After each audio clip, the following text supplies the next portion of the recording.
ఆంధ్రప్రదేశ్ లో మహిళలపై జరుగుతున్న దారుణాలపై వైసీపీ ప్రధాన కార్యదర్శి లక్ష్మీ పార్వతి మండిపడ్డారు. తాడేపల్లిలో లక్ష్మీ పార్వతి మీడియా సమావేశంలో మాట్లాడారు. కూటమి అధికారంలోకి వచ్చాక మహిళలపై దారుణాలు పెరిగాయని చెప్పారు. మహిళలపై ఎమ్మెల్యేలే అత్యాచారాలు చేస్తున్నారని ఆమె మండిపడ్డారు.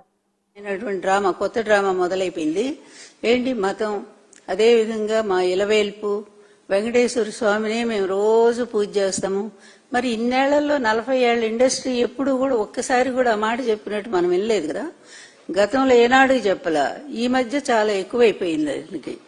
ఎందుకంటే అది కూడా వెంకటేశ్వర స్వామిని కూడా రాజకీయాల్లోకి లాక్కొచ్చేసాడు గనక, లాక్కొచ్చి దేవుణ్ణి కూడా నేను వాడుకుంటున్నా చూడండి అని చెప్తా ఉన్నాడు.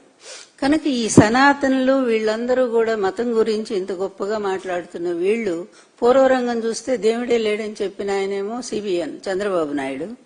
అదేవిధంగా మా నాన్న దీపంతో సిగరెట్ వెలిగించుకుంటాడని చెప్పినటువంటి మరొక ఆయన డిప్యూటీ సీఎం. వీళ్ళిద్దరూ కలిసి ఈరోజు బ్రహ్మాండమైన వేషాలు వేసుకొని తిరుగుతా ఉన్నారు ఆంధ్రప్రదేశ్లో. పోనీ ఈ సనాతన ధర్మం ఏం చెప్పింది మహిళల గురించి అనేది వీళ్ళకు ఒక్కసారైనా ఆలోచించారంటే అదేమీ లేదు. ఎత్ర నార్యస్తు పూజ్యంతే రమంతే తత్రావై దేవాహ, ఇది చాలా మనుస్మృతి అనుకుంటా అని చెప్పింది. అందువల్ల ఏ దేశంలోనైనా సరే మహిళల్ని గౌరవించాలి, పూజించాలి. అలా మహిళల్ని గౌరవించినటువంటి సమాజమే చాలా ముందుకెళ్తుందని చెప్పి గాంధీ గారు కూడా చెప్పారు ఇదే మాట. ఏంటంటే no civilization can survive itself in believes in women's independent. ఎక్కడ కూడా ఏ దేశమైనా సరే నాగరికతలో ముందుకు పోవాలి అంటే స్త్రీలను గౌరవించాలి, ఆ స్త్రీలకు సమానమైనటువంటి అధికారాన్ని ఇవ్వాలి. అట్లా స్త్రీలను గౌరవించకుండా అణిచివేతకు లేకపోతే వాళ్ళు ఒక భోగ వస్తువులుగా వాడుకునేటువంటి ఏ సమాజం కూడా ఇంతవరకు ముందుకు పోలేదు. గతంలో మనకి భారతం రామాయణం చదువుకున్నాం కదా, సీతను చెరబడితే మొత్తం లంకతో సహా సర్వనాశనం అయిపోయాడు రావణాసురుడు. అదేవిధంగా ద్రౌపదిని నిండు సభలో అవమానం చేస్తే వంశనాశనం అయిపోయాడు దుర్యోధనుడు.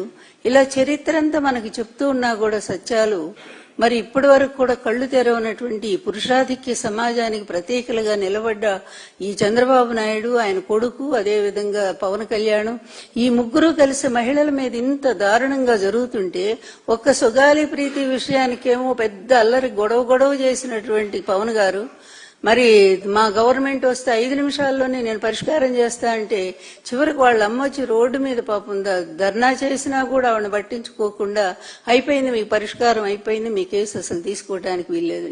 ఇంత దుర్మార్గంగా వ్యవహరిస్తున్నటువంటి వీళ్లు పరిపాలకులు అని చెప్పి ఆశ్చర్యం వేస్తా ఉంది.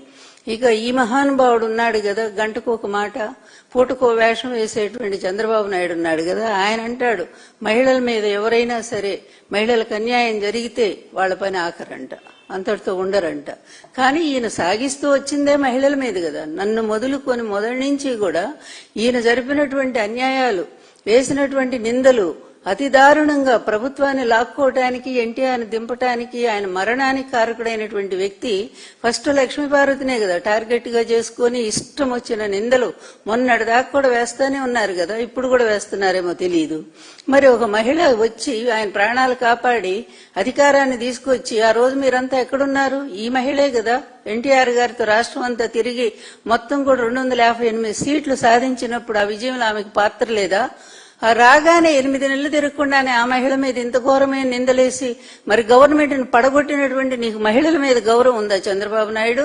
ఎంత నువ్వు మేకవన్నె పులివంటే పైకి మేకతోలు కప్పుకొని సూక్తులు సూత్రాలు అన్ని కూడా పైకి మాట్లాడుతూ ఉంటావు, శాంతి మంత్రాలు చెప్తూ ఉంటావు, వెనక చేసే అన్ని కూడా ఘోరమైనటువంటి కృత్యాలే.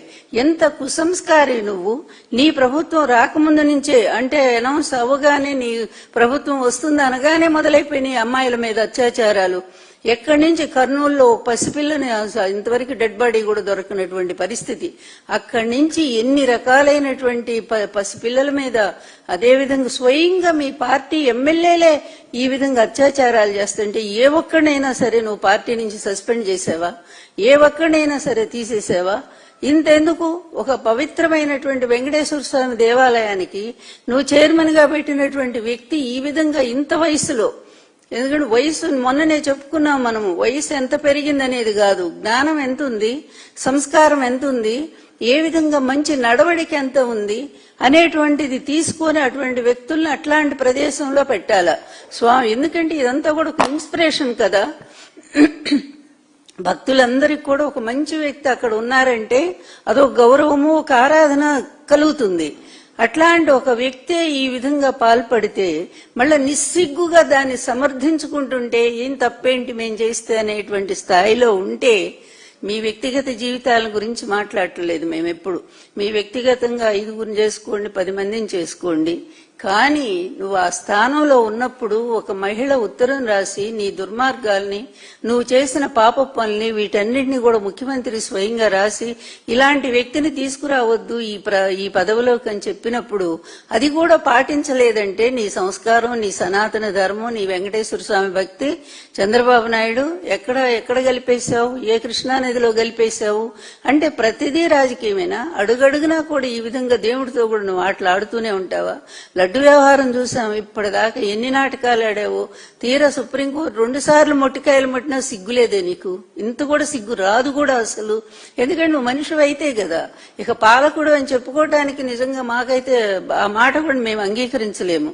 నిజమైన పరిపాలన, మహిళలకు నిజంగా న్యాయం జరిగిందంటే అదొక్కసారి ఆలోచించి చూడండి. జగన్ గారి ప్రభుత్వంలో నిజంగానే మహిళలకు ఆయన అందించినటువంటి ఆసరా గాని, చేయూత గాని, లేకపోతే ఇళ్ల పట్టాలు గాని, ఇంకా అన్ని ప్రతి పథకంలో కూడా మహిళలకు 60% ప్రతి దాంట్లో కూడా నామినేటెడ్ పోస్టుల్లో కూడా మహిళలకు స్థానం కల్పించి వాళ్ళ గౌరవాన్ని నిలబెట్టినటువంటి ఏకైక నాయకుడు ఎవరయ్యా? జగన్మోహన్ రెడ్డి గారు. మరి నువ్వు వచ్చిన తర్వాత అంతెందుకు, పక్కనున్నటువంటి తెలంగాణ రాష్ట్రంలో ఒక అమ్మాయిని 3 దుర్మార్గులు వాళ్ళు వెళ్లి అమ్మాయిని అత్యాచారం చేసి చంపేస్తే దిశ అనేటువంటి పేరు తీసుకొస్తే చట్టాన్ని, అది వెంటనే ఆంధ్ర రాష్ట్రంలో అమలు చేసింది ఎవరు? జగన్మోహన్ రెడ్డి గారు. దిశ యాప్ని తీసుకొస్తే ఆ రోజు 1.5 మంది, 1,50,00,000 మంది ఆ దిశ యాప్ని వాళ్ళ ఫోన్లో ఫీడ్ చేసుకొని పెట్టుకున్నారు అమ్మాయిలు. అంతేకాదు, ఫోన్ 3 సార్లు ఊపితే చాలు.